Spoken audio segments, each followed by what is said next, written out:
Qui n'a jamais rêvé de laisser derrière soi le stress de la vie moderne et de retrouver la tranquillité de la nature? Elles l'ont fait. Elles ont laissé derrière elles la peur et la routine pour restaurer une cabane en montagne, en faire leur maison et réaliser un rêve. Parce qu'elles savent bien que le plus grand risque, c'est de ne pas essayer. Mais il ne faut pas avoir peur. Tu sais, il y a 2 ans, j'ai reçu une leçon. Juste au moment où nous avons lancé la chaîne, j'ai reçu une leçon de vie. Et ma mère, du jour au lendemain, sans qu'on s'y attende, est décédée. Et tu te dis, bah mince, elle a travaillé jusqu'au dernier moment, jusqu'au tout dernier instant. Et tu regardes en arrière et tu te dis, si ma mère pouvait revenir en arrière maintenant, elle ne changerait rien. C'est-à-dire, si je meurs demain, je veux, jusqu'au dernier jour, avoir fait ce que j'aime, me lever ici le matin, et c'est quelque chose d'inévitable. Nous sommes ce que nous sommes. Aujourd'hui, nous sommes là, demain non, ou peut-être que si. Et comme on ne le sait pas, il ne faut pas avoir si peur.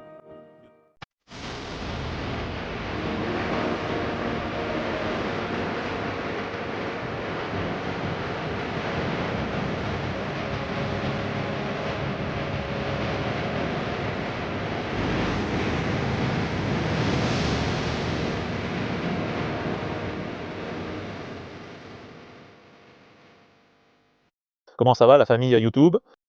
Aujourd'hui, je ne suis pas dans les Asturies, mais en Cantabrie, car je voulais vous raconter l'histoire de 2 femmes qui ont laissé leur zone de confort de côté, la ville et leur travail pour réaliser un rêve.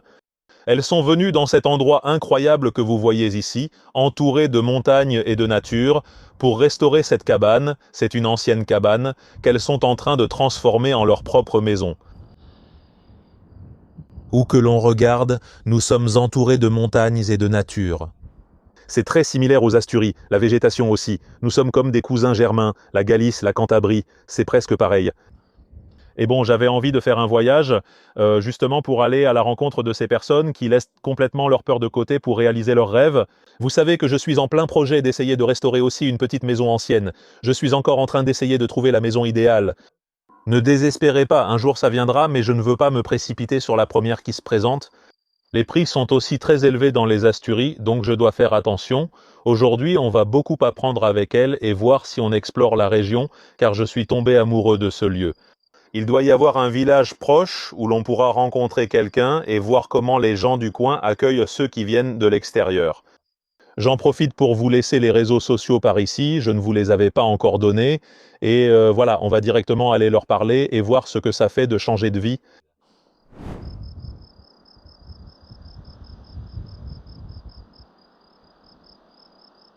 Bon, voici leur petite maison.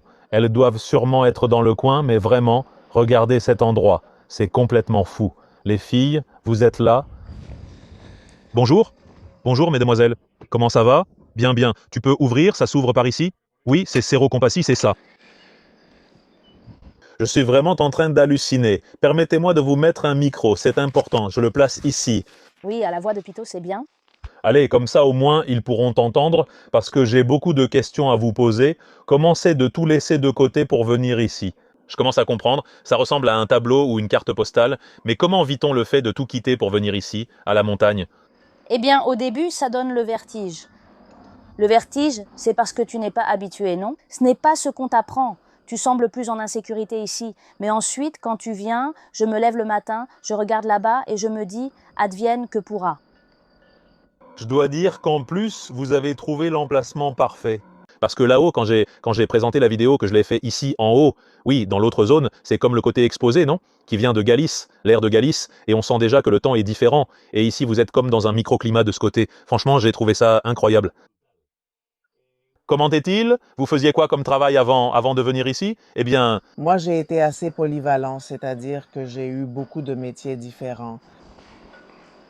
Et donc, d'une certaine manière, j'ai décidé d'en apprendre davantage sur les chiens et de comprendre un peu comment ils sont, et je me suis aventurée à travailler un peu pour mon propre compte. Et puis, je me suis dit, merde, je ne veux plus de cette façon de vivre, travailler pour les autres, toujours courir. Tu ne te sens jamais vraiment accompli d'une certaine manière. Et je ne voulais plus travailler pour les autres. Et petit à petit, nous nous sommes de plus en plus concentrés sur notre maison, sur notre projet, et d'une certaine manière, ça marche bien pour nous. tu faisais quoi comme travail? J'étais tout l'opposé. Je suis partie de chez moi très jeune et j'ai travaillé dès cet âge dans un entrepôt où je suis restée plusieurs années. Après, je suis partie et là, j'ai commencé à avoir un peu de galère, de petits boulots, parce que c'était une très mauvaise période. Il était très difficile de trouver du travail, mais je voulais quelque chose. J'ai toujours eu besoin de savoir que j'ai quelque chose de sûr, là, pour moi. Du genre que je ne manque de rien. Stabilité. Très attachée à la stabilité. Et quand je suis montée dans le nord, parce que je viens d'Albacete, quand je suis arrivée à Bilbao, j'ai tout de suite commencé à travailler dans une entreprise, dans une poissonnerie, et c'est là que j'ai passé mes 13 dernières années. Y compris 2 années pendant lesquelles nous vivions déjà ici, je travaillais encore là-bas, mais il y avait déjà un tiraillement entre ce que je voulais et où j'étais. Le problème, c'est que j'étais accrochée à ça. C'était un peu comme « d'accord, mais je ne vais pas lâcher ça tant qu'on n'aura pas quelque chose de sûr, parce que sinon, qui va tout payer ?» Je crois que c'est ce qui pousse chacun à se remettre en question et à quitter sa zone de confort. Cette zone où tu es partiellement en sécurité, pas heureux, mais tu choisis d'y rester, au cas où, non? Oui. Tu montes dans la voiture, je montais dans la voiture tous les jours pour partir, et je partais en me disant « où est-ce que je vais? Moi, je veux être ici, mais bien sûr, ici c'est sûr. » Et puis, on est dans l'incertitude. Elle ne travaillait plus, car travailler pour soi, ça marche parfois, parfois non. Il y a de bons et de mauvais mois, mais elle disait « non, je ne vais pas lâcher. » Jusqu'à ce que mon propre corps me dise « tu vas le lâcher ou tu vas le payer ?» Et je lui ai dit « d'accord. » Vous avez quitté votre travail pour vous consacrer à votre rêve, c'est bien ça? Oui. Construire votre petite maison ici dans la montagne. Une seconde, je vais fermer, parce qu'on a une porte artisanale qui ne devrait pas s'ouvrir de ce côté-là. Et vous faites tout vous-même, n'est-ce pas? Et si vous ne construisez pas tout vous-même, oui, tout ce qu'on peut, presque tout. Aviez-vous des bases en construction ou vous êtes-vous lancé sans expérience? Comment le projet a-t-il débuté? Parce que j'imagine qu'à un moment donné, vous vous êtes dit, une maison, une cabane, quoi, qu'est-ce que je prends? Au départ, on cherchait des cabanes déjà avec un toit. Erika, plus expérimentée, s'y connaît davantage, elle a beaucoup voyagé et travaillé dans la construction. J'ai toujours vécu en appartement, j'aimais ma ville. Sortir du travail, descendre boire une bière, j'étais à l'aise là-bas, jusqu'au jour où je ne l'ai plus été. Et je n'avais aucune expérience. Et on cherchait déjà avec le toit fait, pour ceci, pour cela, mais soudain ça s'est présenté sur notre chemin sans rien de fait. Et il m'a dit, pas de problème, on va le faire petit à petit. Et moi je disais, mais attends une minute, c'est quoi une brouette? C'est quoi une truelle? On va faire quoi exactement? Oh, regarde, le vent s'est levé. On fait quoi exactement? Que tout à coup, eh bien nous sommes là, bon chacun fait sa part, nous sommes en train de faire. On apprend aussi en faisant. En vérité, on se trompe beaucoup et ensuite, il faut refaire ou assumer ce qu'on a fait et apprendre. En ce moment même, on apprend en même temps qu'on agit. C'est qu'en quelque sorte, il y a beaucoup de choses qui se sont perdues parce que la société s'est habituée à un mode de vie en ville, trop déconnecté de la nature et du travail manuel, du fait d'avoir des connaissances de base comme manier une pelle, par exemple. Et il faut le récupérer parce que nos grands-parents meurent avec tout ce savoir, avec toutes ces informations, et nous ne les avons pas écoutés. Nous les avons laissés dans des maisons de retraite et ils partent avec une grande quantité de sagesse, de connaissances, et d'une certaine manière, nous ne nous rendons pas compte de cette perte. Oui. Bien souvent, et il y a des gens qui, au-delà de savoir utiliser un téléphone portable, ne sauront pas. Je pense même qu'il doit y avoir des jeunes qui ne savent même pas d'où vient le lait, presque. C'est un exemple, non? Des maisons que dans cette communauté autonome, c'est impressionnant le nombre de cabanes qu'il y a. Elles ont été construites par des gens qui étaient analphabètes. Ils étaient analphabètes. Ils ne savaient pas écrire et Ce sont de véritables œuvres d'art. 200 ans plus tard, elles tiennent toujours debout. d'aplomb. Dans notre cabane, une source passait sous la maison et les murs sont d'aplomb. C'est hallucinant, j'ai hâte que tu me la montres. On descendra avec tes parents et vous me la montrerez.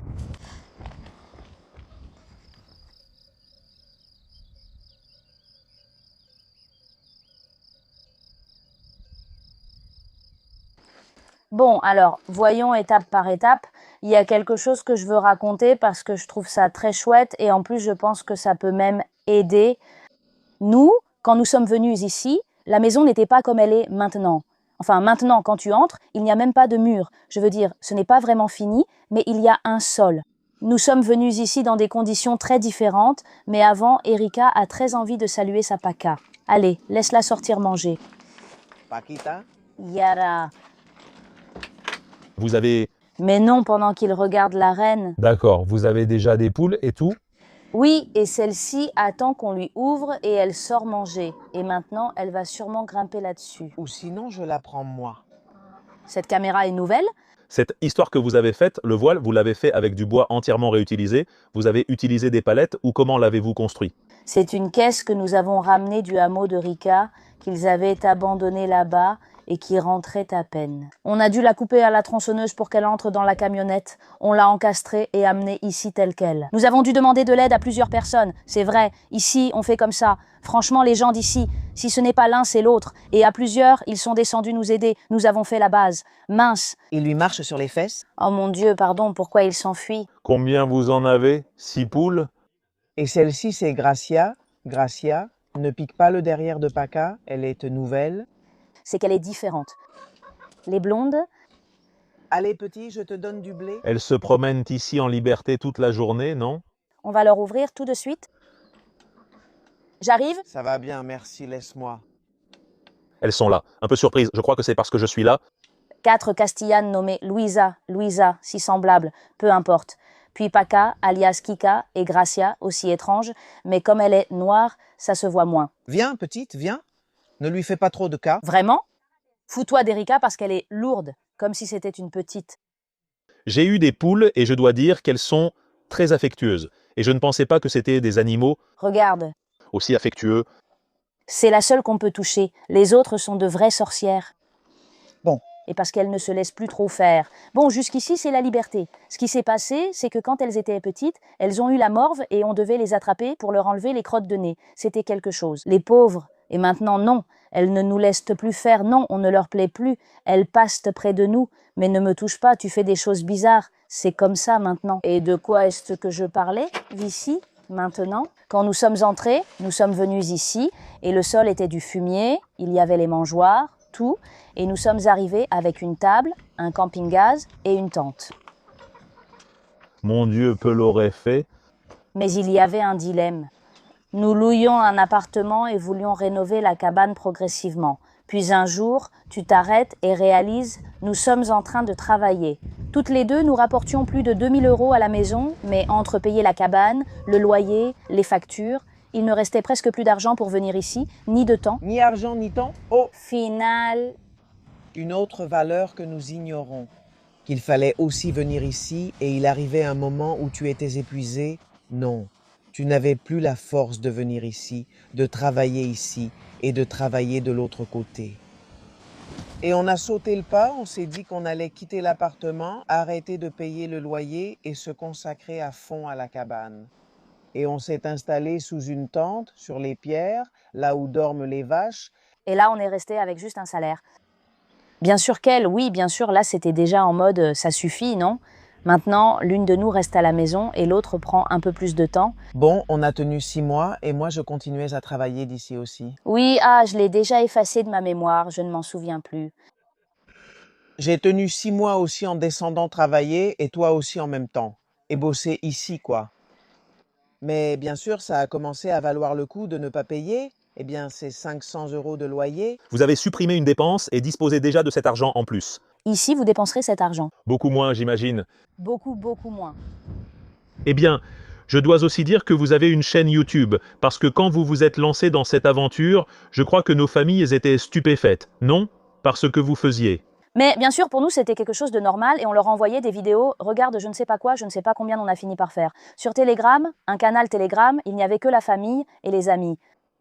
Et elle a commencé à bidouiller un peu avec le montage, donc elle faisait déjà une vidéo, elle la montait un peu, elle ajoutait quelques bêtises, et tout à coup, on avait toute la famille. Normalement, tes proches sont ceux qui, je ne sais pas, ce n'est pas qu'ils s'y intéressent moins, mais ce n'est pas pareil. Et ils étaient tous accros. On avait un ami qui nous disait « Mais qu'est-ce qui s'est passé finalement avec je ne sais plus quoi ?» Et puis une amie nous a dit « Vous vous rendez compte de ce que vous êtes en train de faire, là, comme si c'était chez nous, non? Vous ne vous rendez pas compte de ce que vous faites. Il y a des gens qui aimeraient, mais qui n'osent pas. Et vous êtes un exemple parce que vous le montrez, non? » Nous étions toutes les deux très réticentes vis-à-vis de la technologie et des réseaux sociaux. C'était comme si, en cas d'apocalypse, personne ne saurait où nous sommes ni ce que nous faisons. On se préparait un peu paranoïaquement. Eh bien, il y a peu de temps, il y a eu une coupure de courant, une grosse panne, et ici je pense que vous diriez, bon, ici on vit plus ou moins normalement, non? Sans électricité branchée, on n'y pense pas. On se dit, on a encore perdu le réseau? C'est à ça qu'on pense? Parce qu'il y a des fois où ça coupe assez souvent. Eh bien, en ville, c'était le chaos total, je te le dis. C'était vraiment le chaos. Qu'est-ce que vous en pensez, les filles? Vous me faites visiter la maison à l'intérieur. Et on parle de ça, de l'électricité, de l'eau, un peu, non, les biens de première nécessité dont tout le monde va se soucier pour ces femmes. Comment elles font? Tout est très joli, mais comment elles s'approvisionnent en eau? Comment elles font leurs courses? Comment elles ont l'électricité? Bref, tout ça, qu'en penses-tu? Oui, parfait. Eh bien, allons-y. Eh bien, la porte est celle d'origine de la cabane. Nous ne l'avons pas changée. La serrure est spécifique. Pour la lumière, tu vois bien. Ça se voit bien? Oui, ça se voit bien. Et dans cette petite entrée, c'est l'atelier et l'entrée? Nous n'avons pas de lumière dans cette partie, mais bon, nous en avons à l'intérieur, que maintenant, eh bien, vous allez le voir. Et ensuite, nous avons tout le grenier où nous rangeons tous nos outils, nos matériaux. Le toit reste à faire, mais malgré cela, le bois est spectaculaire. Nous hésitons encore sur la façon dont nous allons faire le toit. Si nous allons vraiment enlever ce qui est vieux et mettre du neuf? Ou si nous allons tout casser, réutiliser, on verra bien. Vous êtes encore en train d'étudier les options, n'est-ce pas? Beaucoup de choses.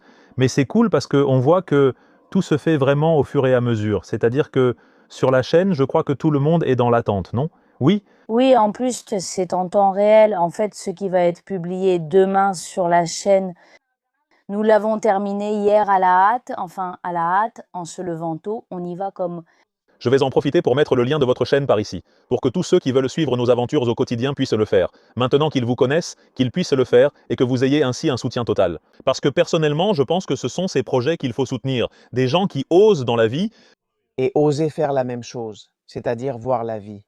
On n'en a qu'une, ce sont 2 jours, on est là et puis on n'est plus là. D'un coup, tu n'es plus là. Et tout ce que tu voulais faire, tu ne l'as pas fait. Et c'est possible, c'est possible. Bon, maintenant, avant qu'on parte de l'atelier, je vais te montrer quelque chose. Parce que tout à l'heure, tu as parlé des grands-parents, non? Eh bien, ici, j'ai un très bel héritage. Mon grand-père était ébéniste, et ça n'existe plus. Cet établi d'ébéniste, c'est lui qui l'a fabriqué, et c'est là où il travaillait. En fait, Tu l'as apporté pour travailler à construire ta cabane? je l'ai ramené d'Albacete, ça a presque tué mes oncles pour le monter dans la camionnette. Ce n'est pas comme les établis actuels, légers et faciles à porter. Celui-là est impossible à soulever. Très impressionnant. Oui, oui, les tiroirs, il a tout fait lui-même. En fait, j'ai encore ici des affaires à lui. Voir les marques de travail, savoir qu'elles viennent de ton grand-père et continuer ainsi, c'est ne pas laisser mourir cela. Partout, dans chaque maison, je trouve ça dans les maisons abandonnées. Il y a énormément d'ustensiles de grands-parents et je suis surpris que les gens ne les récupèrent pas et ne les emportent pas avec eux. Et ne serait-ce que par affection, pour dire bon, c'était à mon grand-père, c'était le métier de mon grand-père, c'était le meuble de mon grand-père, c'était sur les photos de mon grand-père ou de mon oncle, peu importe, ça me touche beaucoup. Je te félicite d'avoir apporté tout cela ici et offert une seconde chance. Oui, en plus, cela nous aide à construire tout notre rêve. Oui, Oui, oui, non, on en profite, on en profite. Ça aussi, c'était à lui, enfin, c'est ce que je voulais raconter. Il y a un petit morceau d'histoire ici. Bon, et pour revenir un peu sur le sujet de la cabane, voyons vraiment comment ça se passe. Le gros œuvre, nous ne l'avons pas encore fait, parce que le gros œuvre, ce sera de démonter le toit et de mettre tout le bois. Neuf ou restauré? En fait, nous ne faisons pas vraiment de travaux à l'intérieur. Des cloisons ou des choses très très lourdes, et nous avons une spécialité qui est la fabrication de cloisons avec des couvertures ou des tapis. si c'est temporaire, c'est une bonne solution, non? Oui, c'est une bonne façon, au cas où il y aurait un fou comme nous qui voudrait tenter l'aventure. Qu'il sache que cette méthode permet d'isoler la partie dans laquelle tu habites. Comme ceci est une zone plutôt dédiée au travail, nous l'avons un peu à l'écart, et ensuite la partie intérieure que vous allez voir, c'est celle que nous avons un peu plus chaude. Cette partie m'a beaucoup plu, surtout l'explication sur les couvertures. Beaucoup de gens devaient se demander pourquoi elles étaient là, maintenant tout s'explique.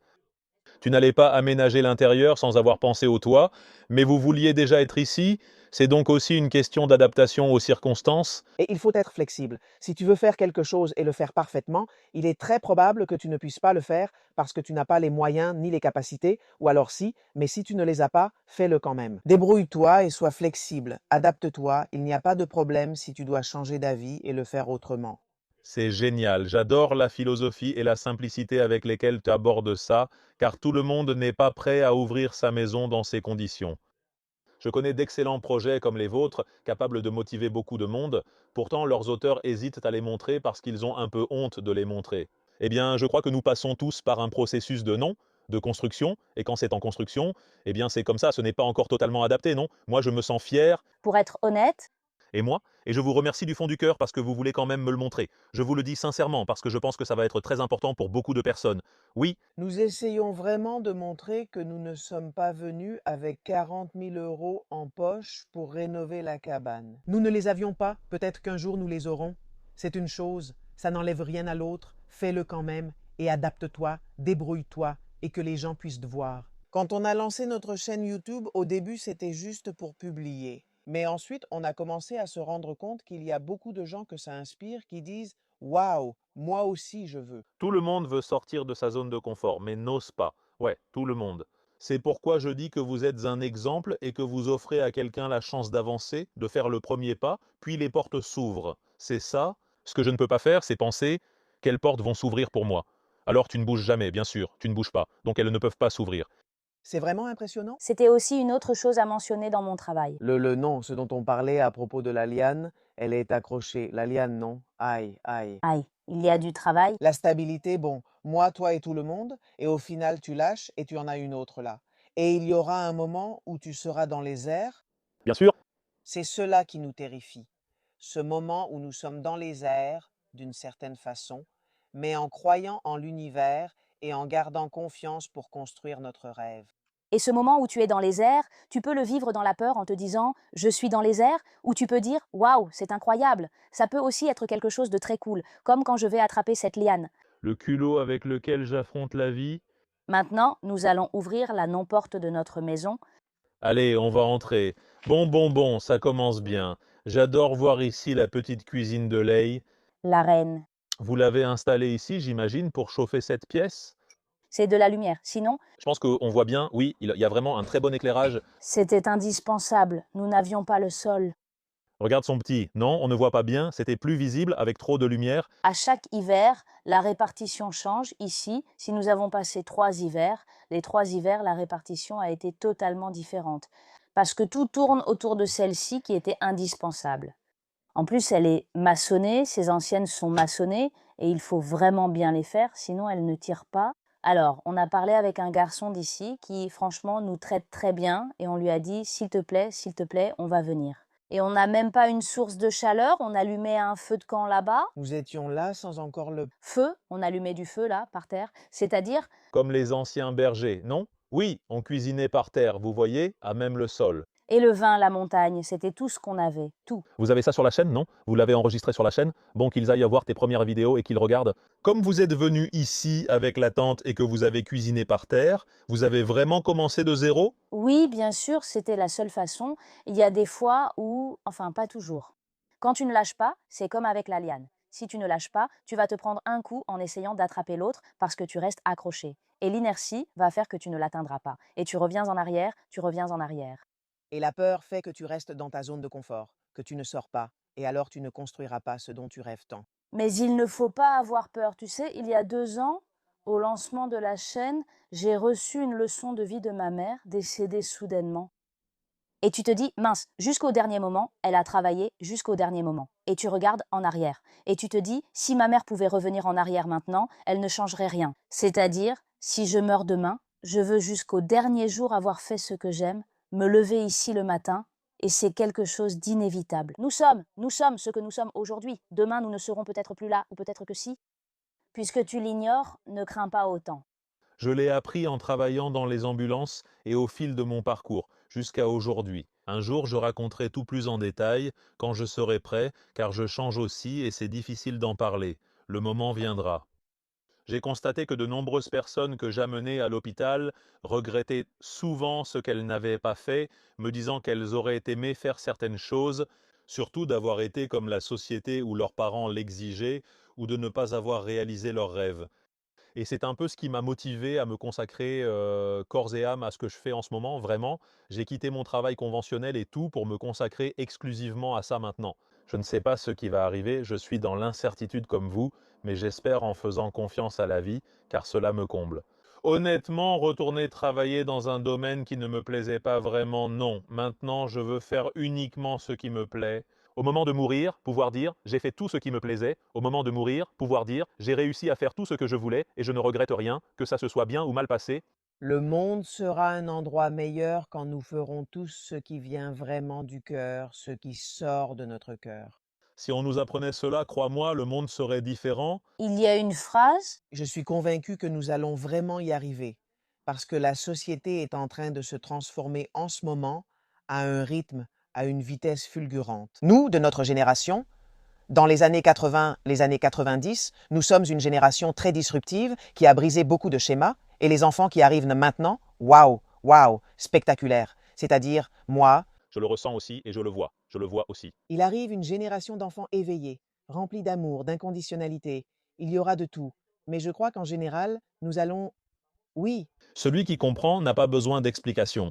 Celui qui ne comprend pas ne voudra pas comprendre et jugera. Donc ce n'est pas nécessaire non plus. Je te comprends parfaitement et je pense que tu as tout à fait raison. En fait, je le vis moi-même en partie. Donc, grâce au fait d'être ici, ça m'a confirmé beaucoup plus de choses, non? Oui, de ce que je ressens et pense. et quoi d'autre? J'aimerais expliquer en parlant de tout ça, de la peur et tout. Ce que je veux montrer, en fait, c'est l'une des raisons de notre chaîne. Je veux montrer aux gens qu'il n'y a pas de problème, que tu peux vivre sans électricité, entre guillemets. Nous ne sommes pas connectés, nous pourrions nous connecter, nous connecter. Non, ce sont de ces cabanes. Il y a des cabanes qui n'ont pas cette option. La nôtre, oui. Oui, la route passe tout près, vous n'êtes pas... enfin, vous êtes un peu à l'écart, mais ce n'est pas fou. Vous n'êtes pas perdu au fond de la forêt, tu vois? Sans route, sans poteaux électriques. On n'est pas fermé à ça. Je ne te dis pas que je ne me connecterai jamais. Non, peut-être que dans 10 ans ou dans 5 ans ou à un moment donné, quelque chose nous le demandera ou nous déciderons que nous voulons faire un 50-50 d'autosuffisance et nous connecter, mais c'est possible. Et maintenant, comment vous faites? Solaire, Solaire. On a cette petite bête-là. Avec ça ici? Oui. Eh bien, c'est comme l'écoflow que j'ai. Maintenant, beaucoup de gens me posent des questions à son sujet. Après la coupure de courant, eh bien, c'est ça. C'est une batterie. C'est de la marque EcoFlow, celle avec laquelle je travaille. C'est une station d'énergie où tu peux brancher du 220, tu peux brancher tout ce que tu veux, non? USB, l'allume-cigare de la voiture, il y a absolument tout. Et ça, quelle capacité ça vous donne? J'imagine qu'un câble va dehors au panneau solaire, la batterie se recharge, et combien de temps cela éclaire-t-il ici? ça donne un maximum de 500 watts, c'est la puissance maximale que ça te donne. On va dire que pour charger les téléphones, l'ordinateur, te donner de l'éclairage, là c'est au minimum parce que j'ai chargé l'ordinateur et mon ordinateur c'est une centrale. C'est un porte-avions. C'est un porte-avions, mais en ce qui concerne l'éclairage, c'est pratiquement ce qui consomme le moins. Oui, bien sûr. Regardez, 2 petites LED suffisent à tout éclairer. C'est impressionnant. Ce dont tu as vraiment le plus besoin, c'est baisse-le. parce que peut-être qu'il n'y en a pas beaucoup. Et d'une certaine manière, ça te donne une autosuffisance minimale. Après, si tu veux plus, un frigo, pouvoir démarrer une meuleuse, il te faut quelque chose de plus gros. Mais en réalité, pour être autosuffisant, c'est un minimum acceptable pour les besoins essentiels comme charger le portable. Maintenant que tu as parlé du frigo, moi par exemple, habituée à un appartement, on est venu ici et dans ma tête, je me disais, mais si on n'a pas de frigo, où est-ce que je vais mettre la nourriture? Ou comment je vais congeler mes tupeurs? Je vais te demander maintenant, parce que je sais que beaucoup de gens s'intéressent à ce sujet. Eh bien, Il s'avère que c'est ce que non, ce n'est pas indispensable. ce dont tu as le moins besoin. Quand j'ai eu envie de boire une bière bien fraîche, j'ai cherché un coin frais ou une source, tu les mets dedans, température ambiante, naturelle. Et puis par exemple, Tu le manges dans la journée, pardon. c'est ça, viande, poisson, tu les manges dans la journée. Dans la journée. Tu apprends, tu es descendu acheter. Tu es descendu, par exemple. Nous, on descend 2, 3 fois par semaine. Elle descendait beaucoup plus avant. Donc, en achetant dans la journée, tu manges. Tu as acheté du poulet, tu manges le poulet ce jour-là. Et tu apprends à vivre de cette façon. Et de cette façon, tu es plus libre parce que sinon, tu dépends du réfrigérateur. Tu dépends d'avoir cette connexion. À quelle distance est le supermarché le plus proche? Parce qu'il faut comprendre, beaucoup de gens qui nous regardent depuis l'Amérique latine pensent que ces zones sont généralement très isolées, comme là-bas, où il y a de vastes étendues de terrain. Ici, ce n'est pas le cas. Ici, peu importe dans quelle partie du nord tu te trouves, au maximum, il te faudra une demi-heure pour aller à un magasin. N'est-ce pas? Oui, une demi-heure. Ici, combien de temps ça te prend? Une demi-heure? C'est le maximum que ça peut te prendre. Le plus, vraiment le plus. Oui, oui, parce que je n'ai vu aucune zone des Asturies où beaucoup de gens me disent « Mais comment peux-tu aller là-bas ?» Bouger une demi-heure, ce n'est rien. En Amérique latine, il se déplace parfois 2 ou 3 heures selon l'endroit. Ici, un magasin proche, même incomplet, offre l'essentiel. Oui, Et d'une certaine manière, il faut relativiser ça. Par exemple, elle travaillait à Bilbao et nous vivions à Castordial, mais ça fait déjà des années. Elle venait de Bilbao à Castro et mettait 45 minutes, et en été, il fallait encore ajouter le temps pour se garer. Mais écoute, il y a des gens à Madrid qui mettent une heure pour aller au travail, bien sûr. Juste pour aller au travail, et je ne te parle même pas du retour. alors moi, par exemple, oui, quand nous sommes venus ici, d'ici, j'allais travailler à Santander et mes collègues, et il y en a même un qui est venu jusqu'à cette zone. Mais tu es folle, comment tu viens depuis là-bas? Comment tu fais, je ne sais pas quoi? Tu es folle? Mais si je sors, Je mets moins de temps qu'à l'époque où je vivais à Castro et aller à Bilbao, ce qui vous paraît plus normal. C'est une question de perception, car ils n'ont pas testé l'autre option et ne peuvent donc pas l'apprécier. J'évite de juger sans avoir vécu la situation, car je ne peux pas la comprendre autrement. Peut-être qu'il y a quelques années, si on m'avait présenté ces histoires sans que je les vive comme maintenant, en allant sur place et en touchant du doigt, non, la situation je jugerais. Et je dirais pareil, putain, mais vivre là-bas, c'est que... Mais ce sont littéralement des peurs, et ce sont ces mêmes peurs qui te limitent, parce que tu te les imposes toi-même aussi dans ta vie quotidienne. Pour tes affaires, Ensuite, quand tu es ici, par exemple, devant le frigo, bon, parlons de la douche. Je me suis déjà douchée avec... Il y avait combien de neige dans la caravane? peut-être 20 centimètres de neige. Nous n'avons pas d'eau chaude. L'eau chaude, c'est cette casserole qu'on chauffe ici ou qu'on chauffe dans la caravane. Et comme autrefois, casserole bidon et il faut mélanger l'eau. Maintenant je me brûle, maintenant c'est froid et toi tu écoutes ça et tu te dis mon Dieu, moi j'ouvre un robinet et je me douche. C'est compliqué. Non. je sais, beaucoup de gens pensent ça, et ils disent c'est du confort pour toi. Ils pensent non, ce n'est pas comme ça. C'est un processus lié à ce que vous voulez construire. Vous ne souhaitez pas vivre avec cette casserole en vous douchant ainsi, mais il faut payer le prix selon votre engagement envers votre projet. Je comprends cela. Et ce prix en réalité n'est pas si élevé. C'est l'impression que ça te donne. Oh quelle folie. Mais ensuite, quand tu compares, maintenant j'y pense et je me dis en fait ce n'est pas si grave. Parce qu'un jour, je regarderai en arrière et je me dirai, ça en valait la peine. C'est simplement que je n'ai pas le confort d'ouvrir un robinet, je chauffe l'eau, mais c'est justement grâce à ça, d'être passé par ce processus, que maintenant je suis à un endroit où il y a 3 ans, je n'aurais même pas rêvé d'être. Et la clé, c'est d'obtenir tout ce confort par toi-même et non qu'on te le donne. Le problème, c'est que quand on te les donne, tu deviens dépendant. Tu dépends de ce qu'on te donne. Et quand ça manque, évidemment, une panne de courant qui, selon les gens, a duré 1212 heures, Quand tu fais ça et que soudainement, et soudainement, rien ne s'allume. Et la lumière, c'est presque le moindre des soucis. Nous étions habitués, car en Amérique latine, on me disait « Alvaro, on a l'habitude ». Mais en Espagne, cela n'était jamais arrivé, donc les gens n'étaient pas préparés. J'imagine la première fois qu'ils ont subi une coupure de courant là-bas. Ils ont dû se dire aussi « Mince, qu'est-ce qui se passe, non ? Parce que je dépends de tout, toute ma vie. Tout ce que j'ai construit, c'est basé sur l'électricité et sur le fait qu'on m'en fournisse. Pas sur ma capacité à en produire. » Voilà. Peu importe qu'on t'en donne, mais tu dois savoir faire si jamais on ne peut pas t'en donner. Parce que sinon, tu as vendu ton âme. D'une certaine manière, tu vas sacrifier ta liberté pour qu'on te le donne. et puis je pense aussi parce que tu as vécu dans des circonstances parfois un peu différentes, mais moi j'ai toujours été très à l'aise.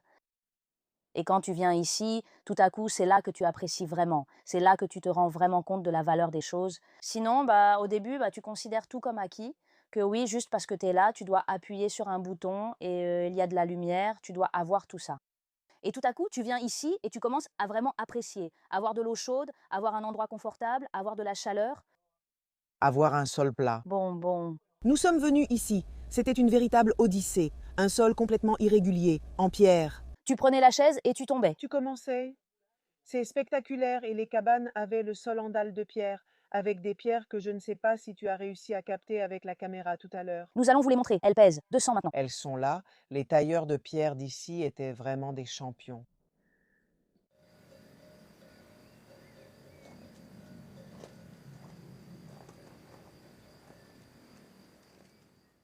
Eh bien, voici la suite. C'est la chambre où vous allez dire quelle petite pièce, quel endroit minuscule. Nous avons troqué la quechua qui était horrible pour une tente plus grande. La quechua est une tente originale qui arrive ici en Espagne, au Nicaragua. Oui, celle que j'utilisais pour aller à des festivals de musique, tu veux dire. Toute petite. Toute petite, on en a pris une plus grande et on est monté en gamme, puis on a encore monté en gamme avec celle-ci. C'était la 3e étape, puis j'y ai ajouté ma touche personnelle parce qu'il y avait ce plastique ici qui me mettait un peu mal à l'aise. Regarde les araignées. Super. Allez, mesdames. Une partie du chant. Je lui ai mis le petit foulard, ça apporte une touche à notre chambre. J'ai fabriqué une table avec 4 planches pour y poser des livres.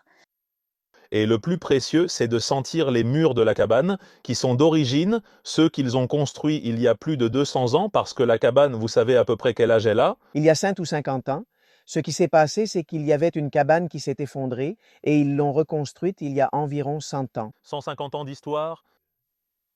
Et ça, eh bien, il y avait des trous, les rentrées, les rogélias, les araignées aussi. Il y avait du fumier. Ici, on a enlevé le fumier des pierres avec la spatule. Et ensuite, les vaches. Les vaches se frottent le derrière contre les murs. Et elles te laissent toute la saleté. C'était le premier mur qu'on a refait en remettant le mortier entre les pierres.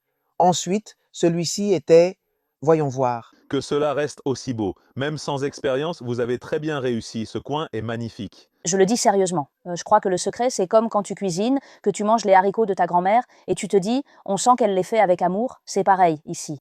Il y a tellement d'amour que, même sans rien y connaître, on a réussi à faire quelque chose de bien. C'est du moins ce que je pense. Ma chambre est magnifique à mes yeux. Et maintenant, allons-y, ça suffit. Maintenant, Montrons encore plus de détails. nous allons vous montrer le champ d'opération car il y a une question.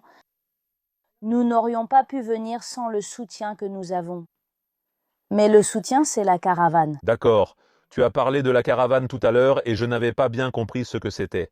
J'avais vu quelque chose d'en haut, mais on ne distinguait pas bien. Avez-vous un camping-car ou une caravane? C'est une caravane. Caravane. Et c'est votre base d'opération? C'est ça. Dès l'achat de la cabane, on a d'abord déblayé le terrain puis coulé une dalle pour installer la caravane. Le but, c'était d'y dormir et tout, mais le climat, les circonstances ont dit non.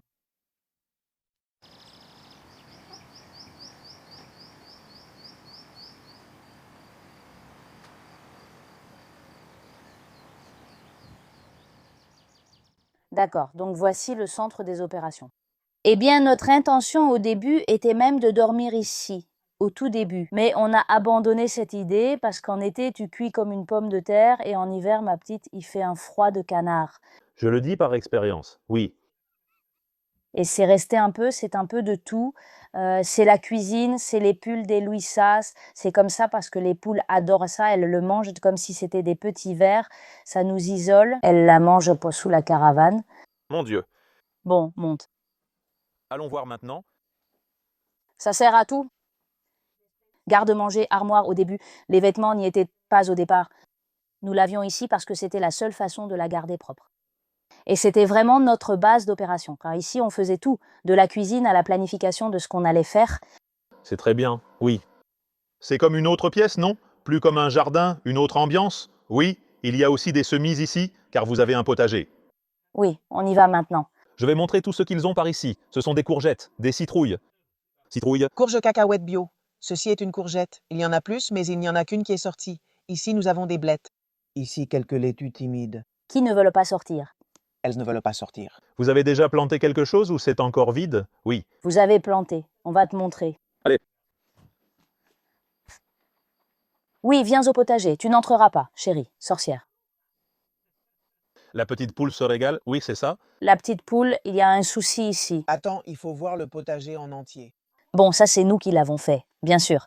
Écoute, j'imagine qu'ici il n'y avait rien, non? Non. En réalité, il n'y avait rien, c'était sans diagonale.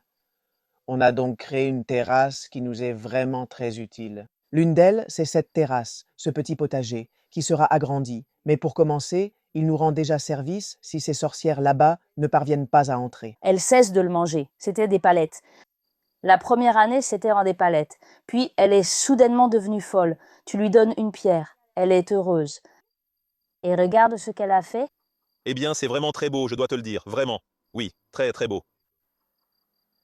Et ensuite, ici à l'intérieur, je veux expliquer quelque chose. Bien sûr. Ceci est Viens ici, petit lait, ça va être bien.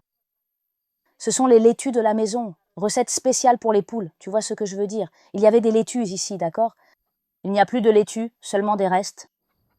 Mais bon, Toutes les poules sont entrées et se sont régalées. non, c'est parce que la porte s'est ouverte et elles se sont dit « trop cool » et elles les ont toutes mangées. Et pas seulement ça, elles ont même arraché des petites plantes que j'avais plantées là. Et un jour, je suis arrivée et il y avait la motte, comment ça s'appelle déjà? Enfin, avec la terre et tout, à la motte. Tout était éparpillé partout. Mais au final, eh bien, qu'est-ce que tu veux y faire? Bon, pas vraiment non plus. En plus, elles cachent les œufs. Ici, des destructrices de monde dévorent le potager et cachent les œufs, à la casserole. Elles veulent entrer dans la brouette du dessous où elle les a cachés, mais ne peuvent pas car on est là. Eh bien, j'ai de la paille ici, non? De l'autre jour où on a débroussaillé pour mettre au potager. Et qu'est-ce que je trouve quand je viens ici prendre la paille? Oh là là, la poule pond ici. Regarde, ses œufs sont blancs. Moi, j'avais des poules et leurs œufs étaient colorés, enfin couleur chair, non? Elles avaient une couleur un peu plus orangée. Et la poule castillane pond des œufs blancs. Elle les pond blancs. Et celui-ci, par exemple, c'est de la kika. Tu vois que la taille est différente et qu'il est un peu plus crème. Bon, celui-ci vient de Paca, de la kika. On va les laisser là parce que sinon elles cherchent une autre cachette et tu ne les trouves plus. Au final, on a des poules pour aller au supermarché. Merde alors. Je vois que c'est aussi fermé par ici. Qu'est-ce que c'est? Pour moi, c'est le jardin des délices. Pour elles, bien sûr. Ce sont des arbres. Ici, il y a un... C'est un hou. Il y a un hou. Là, il y a des châtaigniers. Ça, c'est un châtaignier. Ça, c'est un chêne vert. Mais il doit être protégé. Oui, C'est pour planter des petits arbres ici? Oui. c'est super. Mais si tu l'as ici comme ça, tranquillement, en fait, celui-ci, si tu regardes bien, il a du gravier. Pour éviter qu'ils viennent Et qu'ils te le retournent? tout. Et qu'ils le retournent parce qu'ils détruisent tout. Ce sont comme des filles rebelles? Ce sont des sales bêtes. D'accord. Avant de te montrer Bueno. Voici la salle de jeu d'Erika. Ceci-là? Oui. C'est ta salle de jeu? Oui, enfin. Tu vois, on a énormément de pierres ici et on en profite pour faire des murs. On va l'appeler, c'est ton salon de créativité? Oui, c'est ça. Toutes ces pierres, j'imagine que vous les avez sorties de la cabane, qu'il vous en restait après la rénovation? Oui. Vous les avez laissées ici pour les réutiliser pour autre chose, n'est-ce pas? Oui, oui, en fait, celles-ci sont pour le sol. Oui, mon Dieu. Avec quoi avez-vous déplacé ça? Putain. Avec la force brute et en faisant rouler des pierres. Eh bien, on a aussi un ami qui est assez costaud et parfois, c'est lui qui doit s'y coller. Il vous a donné un coup de main? Oui, oui. C'est bien d'avoir des amis, tu vois. Vous êtes ici, mais vous n'êtes pas seul. Au final, il y a des gens autour, il y a des amis, il y a des gens qui donnent un coup de main, non? Et les voisins. Les voisins nous ont beaucoup aidés. Oui. Au début, tu te dis, ces gens-là, deux filles, voyons leur réaction, ils sont ravis. Ce n'est pas toujours le cas, on travaille, ils ne peuvent que dire, regarde-les. Bien sûr, les gens qui passent, qui ont dû remarquer cette route qui passe par ici, ce sont généralement des gens du coin, non? Des éleveurs, des gens du coin qui passent souvent par ici pour voir les vaches, tout ça, non? Et ils regardent, ils sont en train de surveiller pour voir à quel point elles sont impliquées. Qu'est-ce qu'elles font, les filles? Qu'est-ce qu'elles font, les filles? Ils pensaient que vous alliez abandonner et disaient « Elles ne tiendront pas 2 jours ici, non ?» Oui. On nous a dit que vous êtes ici depuis 3 ans. Combien? 3 ans? 3 ans à y vivre, 4 depuis l'achat. Impressionnant. On a presque commencé le projet en même temps. Quand j'ai débuté sur YouTube il y a 3 ans, on a presque commencé à vivre nos rêves en même temps. Je suis très content. Parce que c'était le début d'un rêve. Le jour où nous avons signé, ça a commencé. D'accord. Pour en revenir, Oui, zone bois de chauffage. Il y a bien sûr la zone de jeu et celle du bois, car vous avez vu notre poêle. Il faudra du bois. Zone de bois de chauffage et zone de barbecue, j'ai vu ça bien. Ici, c'est là où vous préparez le barbecue, oui. La pauvre, il y a eu du vent et elle a été emportée tout en bas du pré. Elle est complètement abîmée, donc je dois la réparer. Mais quel endroit pour faire un barbecue, punaise? C'est impressionnant. Eh bien, on monte souvent le bois depuis là-bas, en bas, quand on taille les petits arbres. On a beaucoup de bois là-bas qu'on monte à la main. Et ici, on la coupe. Voici l'autre salle d'opération. Nous avons aussi fabriqué ce chevalet. C'est bien. Qu'après, ils se sont infiltrés. Des canaux de miel aussi. C'est-à-dire, Vous avez prévu. Ce sont des caisses. ce sont des tiroirs, ce sont des caisses, tout comme les rayons de... ce sont des caisses qu'on met à la jument ou au bout. Oh là là. D'accord, d'accord, d'accord. Ici, autrefois, ils mettaient du fumier pour fertiliser les prés, car cette zone est très escarpée. On voit encore des restes de fumier. Elle a beaucoup de pentes, oui. Ils fertilisent les terrains avec des animaux, parce qu'ici, on ne peut pas utiliser de petites charrettes. C'est bien. Eh bien, c'était exactement comme les ruches qu'ils utilisent là-bas. Ils le remplissent de fumier et fertilisent le pré en déplaçant l'animal ainsi. On ouvre ça ici. C'est comme ça. C'est comme ça qu'on l'ouvre. Et ça, regarde comme c'est curieux. Oui, ceux-là, on nous les a laissés, on ne les a pas utilisés, mais ils sont si jolis qu'on ne sait pas. J'ai une question, les filles, car on va sûrement me la poser. Maintenant que vous avez quitté votre travail et choisi de rester ici, quels sont vos projets? Qu'avez-vous en tête pour vous en sortir? C'est l'inquiétude financière que tout le monde a, non? Quelle solution proposez-vous? Quelle est la prévision? Avoir confiance. Avoir confiance. Nous sommes entre deux lianes. En ce moment, nous flottons dans les airs, mais ce n'est pas une sensation folle du genre « Oh mon Dieu, je vais mourir ». C'est plutôt « Je sais clairement ce que je veux. Je sais clairement que je veux être ici et je sais clairement que je vais rester ici. » Ça va arriver, des opportunités de travail apparaissent. Oui, ils arrivent, des petits boulots, des petits travaux se présentent, et ensuite, Mais dans la région, non? Dans la région, oui. Oui, beaucoup de gens pensent que parce que vous êtes ici, isolé, ou dans un village ou quoi, qu'il n'y a pas de travail, mais il y a du travail. Ce sont des emplois différents, mais ce sont des emplois et tu dépenses moins. en étant ici, tu crées aussi du travail pour quelqu'un. Au final, le fait que nous partions tous appauvrit peu à peu ces lieux. Par exemple, nous avons eu besoin de quelqu'un pour installer le poêle ou faire des travaux. Alors, il faut faire confiance, être là, créer du travail et travailler toi-même, te proposer sans avoir peur de faire et de te tromper. On risque de se tromper, je vais galérer à mettre le fil dans la débroussailleuse ou rencontrer 1000 autres problèmes, mais tu t'y mets, tu le fais, tu continues et tu fais confiance. Et puis, nous avons aussi notre projet YouTube qui, d'une certaine manière, eh bien, nous aimons ce que nous faisons, nous essayons d'inspirer avec ce que nous faisons Vous le faites déjà, je te le dis. et nous essayons de créer du contenu de qualité, pas vide, parce que les réseaux sociaux sont, eh bien, Rempli de contenu vide, il n'y a aucun doute là-dessus. on ne peut pas décrire avec si peu de mots ce qui se passe, évidemment pas à 100%. C'est un reflet de la société. Sur les réseaux sociaux, ce que nous consommons est un véritable reflet de la société. Regarde, tu l'as déjà. Regarde-la. En train de commettre le délit. Elle s'est introduite, Regarde. elle y va, elle va pondre. Pour pondre l'œuf. J'espère que beaucoup de mes abonnés voudront vous suivre et découvrir vos aventures depuis le début, puisque tout a été filmé en vidéo. Ouais, c'est très émouvant, j'ai vu pas mal de vidéos, je vous suis. Certaines vidéos m'ont été proposées parce qu'au final l'algorithme est très malin, il sait ce qui plaît et ce qui ne plaît pas. Et la vidéo où vous êtes venu ici et tout ça, elle m'avait été présentée il y a très longtemps. Et je sais que ça va plaire, alors je le remets là pour que tout le monde qui veut s'abonner puisse le faire, parce qu'en plus, les gens comme vous qui osent, qui sortent de leur zone de confort, je pense que vous méritez une telle opportunité d'inspirer les gens et de partager votre expérience. Et c'est très simple, il s'agit de briser la barrière. C'est-à-dire, je n'ai pas besoin d'avoir un salaire fixe tous les mois, j'ai besoin de faire confiance. Parce qu'on nous a appris qu'il y a une façon spécifique de gagner sa vie, que si tu n'as pas un emploi fixe, tu vas mourir de faim. Mais en réalité, non. Avec un potager, tu ne meurs pas de faim. Non, il faut ouvrir son esprit, avoir confiance et comprendre qu'il existe de nombreuses façons d'être dans l'abondance. Des portes s'ouvrent, au moment où tu commences à faire ce dont nous parlions tout à l'heure, tu fais un pas, et ensuite des portes commencent à s'ouvrir dont tu ne savais même pas qu'elles existaient. C'est ça.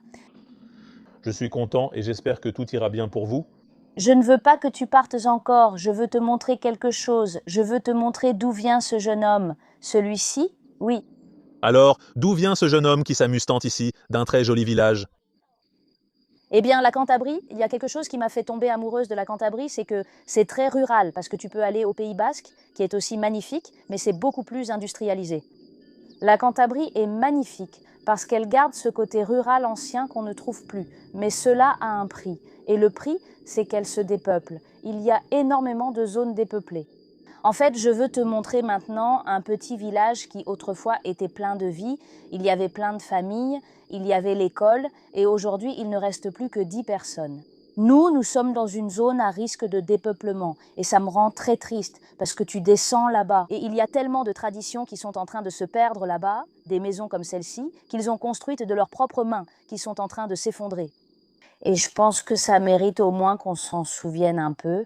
Tu n'as pas besoin d'en dire plus, tu sais déjà que j'adore tout ce sujet, et ce à quoi je ne m'attendais pas, c'est que la Cantabrie, je la vois toujours un peu mieux entretenue, mais c'est vrai que ce n'est pas parce que c'est entretenu que ce n'est pas dépeuplé. C'est une autre chose, ça arrive dans les villages, même si tu les vois jolis, il y a très peu de gens qui y vivent. J'imagine que c'est le village le plus proche que vous avez, non? Oui. D'accord, alors si tu veux, allons-y, on va descendre. Voyons si on a de la chance, car s'il y a un habitant, il pourra peut-être te raconter. Eh bien ça, ce serait vraiment la cerise sur le gâteau pour la vidéo, et sinon... Eh bien, je te raconterai ce que je sais. Allez, Très bien. allons-y.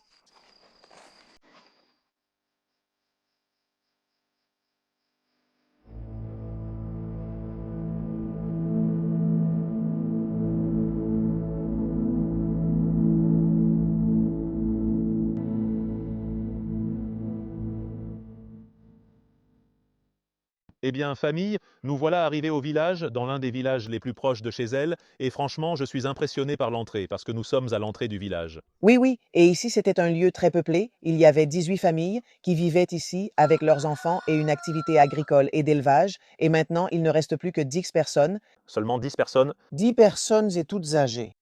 Il est possible qu'on leur rende visite, mais seulement le week-end et rarement plus. Mais c'est la vie du village qui... Elle est en train de mourir, elle est en train de mourir.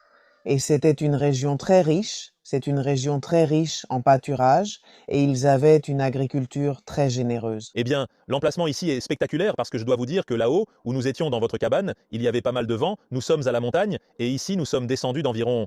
Bien sûr, Environ 100 mètres, 80 mètres ou quelque chose comme ça. bien sûr, votre cabane est située tout en haut, là-bas.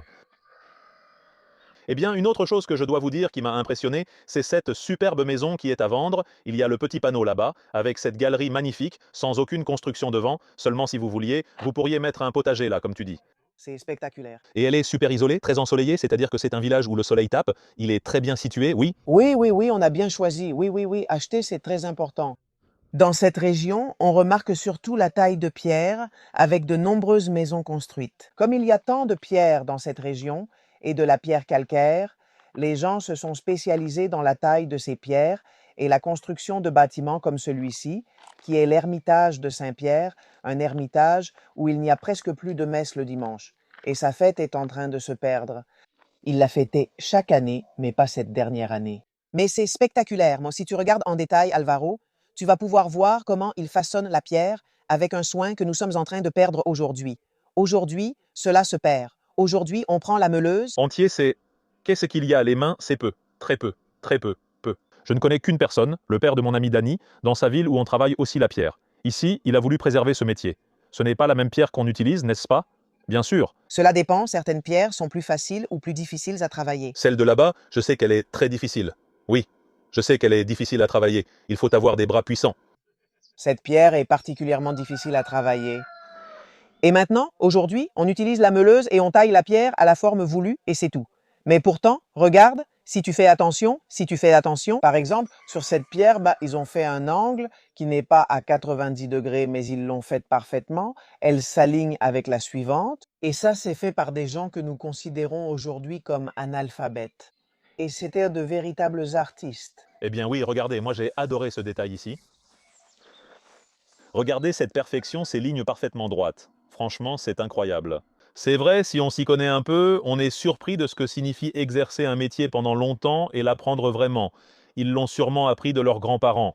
Et arriver à construire des bâtiments comme celui-ci, ça fait combien d'années que cette chapelle est ici?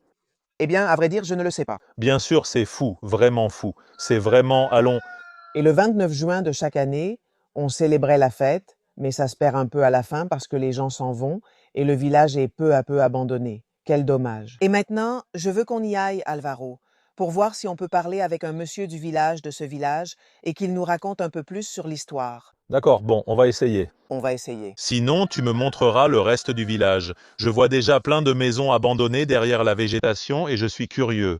Allons-y.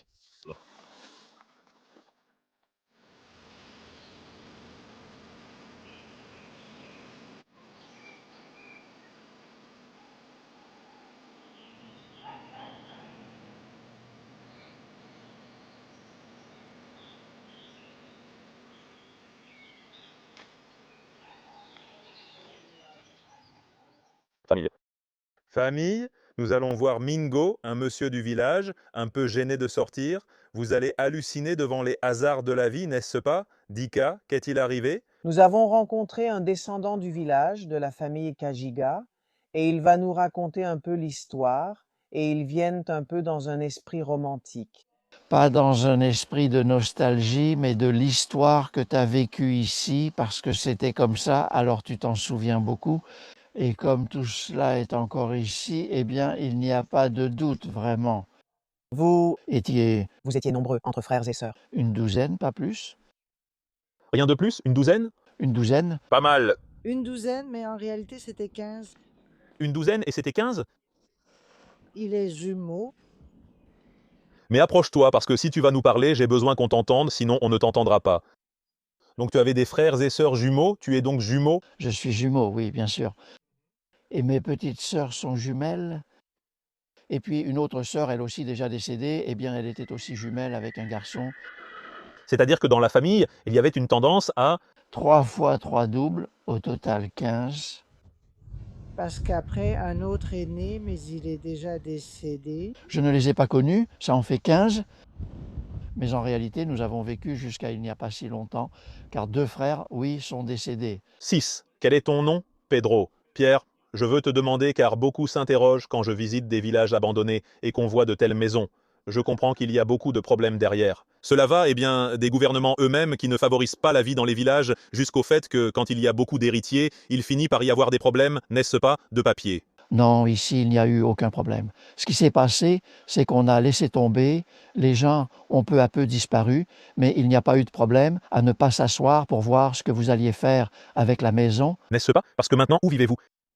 À Santander, Vous vivez à Santander, vous vivez un peu loin du village, donc venir jusqu'ici, ce n'est pas très loin, mais il faut quand même venir jusqu'ici, n'est-ce pas?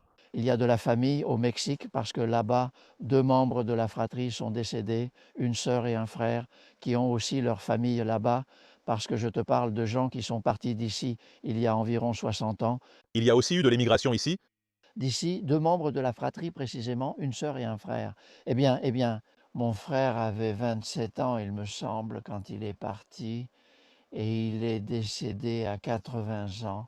Et quelqu'un en ce moment, la vie dans les villages était très dure ici. Il faut prendre en compte qu'ici, tout le monde vivait de la terre et des vaches.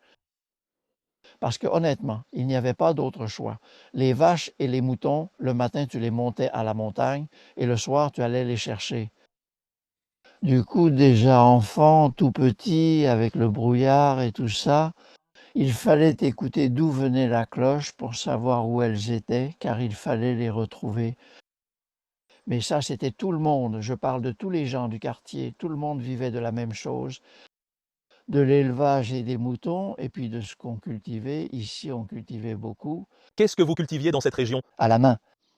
Eh bien, des haricots, des pommes de terre, du maïs, des poireaux, de l'ail. On n'allait pas jusqu'à en semer. Des poules, par exemple, il y en avait toujours. Des œufs. Je ne sais pas s'il y en avait. Il y en avait aussi, nous avions des lapins, des poules. Le poulailler, précisément, c'était ça, fermé avec un grillage métallique. Et ici, elles sortaient, et le soir, elles rentraient toutes seules par cette petite fenêtre dans l'étable. C'était ça, la vie quotidienne. Ensuite, on tuait 1 ou 2 cochons par an. Là, par exemple, on accrochait un bâton solide, et là, on brûlait, parce qu'on brûlait pour enlever les poils, le cochon avec plus de broussailles, de grandes branches, que vous savez ce que c'est, non? Et on vivait ici. Je dois te poser une question obligée, parce qu'on va te la poser, et sinon ils vont la laisser en commentaire. C'est pourquoi tu n'entreprends pas une restauration. Quelle en est la raison? Eh bien, la raison, c'est qu'on l'a laissé de côté, et la famille l'a aussi laissé comme ça. Et c'est comme ça, c'est comme ça. Vous devriez vous mettre d'accord, mais à plusieurs, c'est compliqué. Non, voilà.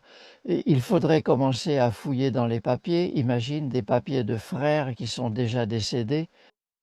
Donc là, eh ben, il faut compter avec ça. Je ne pense pas qu'il y aurait de problème avec qui que ce soit, mais rien n'a été officialisé. Personne. Personne ne s'est assis pour. Parler, C'est un problème général, pas spécifique. C'est par exemple en Asturies, il complique là souvent beaucoup la vie pour les questions d'héritage. C'est-à-dire que la question des héritages en Asturies est un désastre. mais ici surtout, il n'y a aucun problème familial, mais ça n'a pas été réglé, ça a été laissé de côté et le temps passe. Cette maison comptait beaucoup, non? Elle était grande pour le village. C'est une maison qui, à son époque, avant d'avoir l'électricité, avait que mon père a installé une lampe à carbure. À carbure. À carbure? Avec cela, il y avait une installation dans toute la maison, sous plomb, mais dans toute la maison, il y avait son interrupteur pour allumer. Même les tables avaient la lumière au carbure. Eh bien, à cette époque, Les réservoirs étaient sur le balcon. pouvons-nous nous approcher jusqu'ici pour qu'il la voie de ce côté? Tu m'accompagnes? Non. Allez, tu ne vas rien voir, parce que non. Mais surtout parce que je voulais aussi montrer la maison voisine. L'arbre, Il y a une maison à côté, non? l'arbre, c'est la forêt. Oui, non, non, mais cette zone ici a beaucoup attiré mon attention, c'est pour ça que je voulais m'approcher. Parce que regarde, ici par exemple, vous aviez une maison qui appartenait aux voisins, non? Cette petite maison qui est ici. Oui, celle d'en face était à d'autres voisins, Ça, j'imagine, évidemment, tu les as connus à l'époque. n'est-ce pas? Oui, bien sûr, toute la famille. Cette maison est magnifique, avec cette galerie. Eh bien, oui, c'était des maisons. Elle est magique, et la tienne, je dois te dire qu'elle m'impressionne. Elle arrive jusqu'ici, elle arrive jusqu'ici. La taille est impressionnante. Une maison qui avait 5 pièces, et puis en haut, il y avait la cuisine, une cuisinière à bois, oui. Et à côté de la cuisine, il y en avait une autre qu'on appelait le lard, mais le lard, Oui, oui, c'était plus ancien. nous ne l'avons jamais installé, nous avions l'autre. Et dehors, il y avait comme une petite pièce, c'est-à-dire une grande table, comme nous étions nombreux dans la famille, un banc de chaque côté, et, et c'est là qu'on vivait. Et ici en bas, eh bien, il y avait les réservoirs de carbure, il y en avait deux. C'est que mon père, disons qu'il n'est pas natif d'ici, tu sais, d'où venait-il? Mon père venait de Hermosa, mais il a grandi ici, il est resté ici avec un oncle Gouramera, dans une maison qui s'appelle El Palacio, et il y est resté, oui. D'où venait-il? Mon père venait de Hermosa, mais il a grandi ici. Il est resté ici avec un oncle dans une maison qui s'appelle El Palacio et il est resté ici longtemps. Alors, déjà jeune, il a rencontré ma mère et puis ça a mené à ma mère et puis ça a mené à ma mère et puis ça a mené à... Eh bien, il est parti parce que c'était un homme assez, disons-le comme ça, assez cultivé. Il est parti à Bilbao et il a travaillé à Lavalco. De Bilbao, dans les hauts fourneaux de Biscaye. Il a aussi été à Valladolid, dans une autre usine. C'était un homme. Oui, c'est là que l'industrialisation a débuté.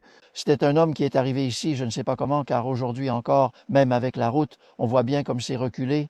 Mais ça ressemblait, eh bien, à ce qu'on appelle vulgairement le bout du monde, parce que sans route pour descendre à Santander, c'était un vrai problème. Même jusqu'à Liergan, c'était déjà un problème de descendre, parce que simplement pour aller à Liergan, parfois tu descendais avec la charrette du boulanger, tirée par un cheval et munie d'une capote qui montait de Liergan. On se dit, mon Dieu, il faut vraiment se remettre dans le contexte. Avec un cheval, Je te vois avec la clé. Tu as aussi gardé l'ancienne. Elle est énorme. Oui. Que ressens-tu? Venir ici doit te rappeler beaucoup d'émotions. non, non, ce sont beaucoup de souvenirs, mais il y a un peu de nostalgie et de tristesse de le voir comme ça, parce que tu l'as vraiment connu. Ici, tout était toujours impeccable, comme tu le vois, peint en vert, par exemple. La maison à l'intérieur était comme ça. La maison à l'intérieur, pour être une maison d'un quartier comme celui-ci, eh bien, elle était très, très bien entretenue, pour le dire d'une certaine manière. Envisages-tu un jour de te lancer ou de laisser quelqu'un l'acheter pour lui offrir une seconde vie? Tu sais quel âge j'ai. Tu as quel âge? Tu me sembles jeune. Mais pour m'encourager à... Tu as quel âge? Lors de la fête, je crois que je vais avoir 79 ans. Eh bien, tu es jeune. On a déjà trop d'années pour se fourrer dans des histoires pareilles. La vendre à quelqu'un prêt à lui offrir une seconde chance? Je ne sais pas. Enfin, bien sûr. Il faudrait régler tous les papiers. Mais encore une fois, la même chose, te lancer dans des histoires compliquées, bien sûr. Oui, oui, je sais que c'est compliqué, que ce n'est pas si facile. Des histoires d'avocats et tout ça. Et une fois, j'en ai parlé à quelqu'un, pour d'autres raisons, on a discuté avec lui pour régler certaines choses, et j'ai dit, mon Dieu, c'est ça. C'est ce qu'il faut faire, non? C'est un vrai casse-tête, ça. C'est compliqué, très compliqué. Combien de personnes vivaient dans le village? Tu peux donner un chiffre? Oui, ici. Nous étions 17 ou 18 voisins parce que tout cela, c'était des habitations. Ici, à l'école, pareil, nous allions à l'école parce qu'elle était mixte, garçons et filles, mais 25 ou 30, d'ici nous parlerions pendant des heures. Oui, Je sais, pendant des heures? Oui. les histoires, toutes ces terres que tu vois ici, tout ça, ça se travaillait à la main. Tu vois ce que ça veut dire travailler à la main, non? Oui, oui, oui. Eh bien, à la main, il n'y avait pas... Nous, on a même eu une herse avec une jument, Avec des fers pour casser les mottes et tout ça, oui, oui. mais il n'y avait même pas ça. Personne. Il n'y avait même pas de chevaux. Presque, presque bien. Ensuite, oui, il y en a eu, mais quand j'étais jeune, il n'y avait que des mulets et des animaux, les animaux de charge qu'il y avait. Parce qu'à partir d'ici, ils allaient au marché de San Roque à pied. San Roque, c'est une trotte d'ici, il y a quelques kilomètres. J'avais une tante qui vivait avec nous. Cette femme était restée veuve à 22 ans et tous les dimanches, elle allait au marché de San Roque. La femme apportait des fromages et rapportait d'autres choses du marché de San Roque qu'ils organisaient là-bas, sur la place. Eh bien, impressionnant, Les histoires que nous aurions ici à raconter. histoire après histoire. Mais bon, je t'en remercie vraiment. Ce n'est pas encore fini. C'est agréable d'entendre cela d'un héritier, de villageois. Bon, Oui. Tu te souviens de l'histoire, tu la vois, tu l'as vue, et comme tu l'as vue, tu la vois aujourd'hui, et tu te dis, mon Dieu, comment tout cela a-t-il fini? Et c'est ainsi qu'on voit l'Espagne dépeuplée par là-bas, simplement. Eh bien ceci est ici, regarde, tout cela était très accessible, très propre, c'était, regarde, une pierre précisément, eh bien ceci est ici, eh bien regarde, tout cela était très accessible, très propre, c'était, regarde, une pierre précisément, deux vieilles dames qui vivaient ici s'asseyaient, elles s'appelaient Zelda et Clarisa, et c'était le lieu de réunion, parce qu'elles avaient toujours des enfants à côté, surtout nous, puisque nous étions ici comme une famille. tu te souviens encore de les avoir vues assises ici?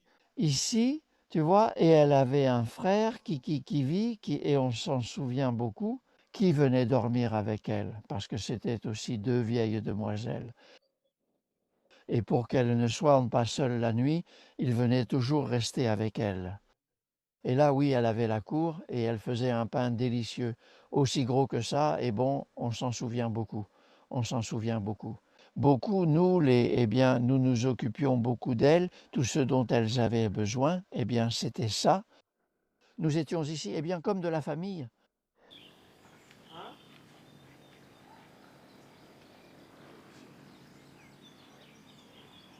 Eh bien, la famille, vous voyez ce que sont les hasards de la vie? Je crois que toi aussi tu es un peu étonné, n'est-ce pas? Un peu surpris? Au départ, nous voulions parler avec Mingo, l'homme qui vit ici, mais il n'a pas voulu sortir.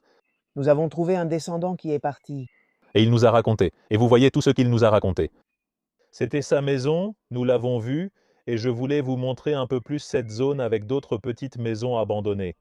Ici, nous parlions du fait que c'était la maison de la grand-mère de Mingo, n'est-ce pas? La grand-mère de Mingo qui vivait dans une cabane, une petite maison, un peu plus loin, mais un mur de cette maison s'est effondré, c'est ça. Et alors elle est venue dans cette maison qu'on lui a louée, qu'on lui a donnée en location, et elle vivait là, je ne sais pas si c'était avec une nièce ou avec un membre de la famille. Je vais te parler des deux femmes qu'il m'a dit qui s'asseyaient ici pour discuter entre elles. C'est ça, c'est ça. Impressionnant. Impressionnant. Je voulais vous montrer tout cela ici, car cela m'a vraiment marqué. Cette zone ressemble à une ruelle derrière le village, que j'imagine appeler des calellas. Il m'a dit que tout était bien arrangé, mais ça a toujours été une calella. L'asphalte n'est jamais arrivé jusqu'ici. C'est l'arrière de la maison. C'est impressionnant et magique. Alvaro regarde la fenêtre. Oui, oui, franchement, c'est impressionnant. Ça tient bon. C'est impressionnant et tout ça, c'est magnifique, avec ces prairies de chaque côté. Oui, c'est vrai que maintenant je comprends un peu mieux ce que me disait cet homme, que c'était une zone très difficile pour la culture et tout ça, et qu'ici tout se faisait vraiment à la main. Ici, il y avait une autre maison, et vous voyez bien comment elles disparaissent peu à peu. C'est incroyable, regarde dans quel état c'est. C'est la cabane de la grand-mère de Mingo. Donc c'est celle-ci, non? C'est ça. Regarde le linteau, il s'est cassé, il devait y avoir une fissure et il s'est cassé. Aujourd'hui, les noisetiers ont tout envahi. Mais c'est impressionnant, ces pierres, oui. Le travail et l'amour qu'elles contiennent. Derrière ces murs, il y avait une famille, une vie, des conversations. Je comprends aussi la situation de ces gens, parce qu'au final, tu vis en ville, venir ici, régler tous les papiers de la famille, c'est compliqué. On finit par repousser, et puis il y a 1000 circonstances différentes. Regarde celle-ci. parce que les escaliers sont en pierre. Je pense qu'on peut même jeter un coup d'œil ici. Regardez, regardez, c'est par ici qu'on accédait à un logement. Et aujourd'hui, ce n'est plus que de la forêt partout. Même le chien ne veut pas descendre. Mais regarde. Regarde la marque. Bon, regarde, il y a une rayure ici. Oui, regarde, la croix de protection, vu comme ils étaient religieux, c'est une croix templière, en plus, comme ça, en forme templière. Oui, ils les mettaient à l'entrée pour protéger. Il doit y en avoir une autre ici.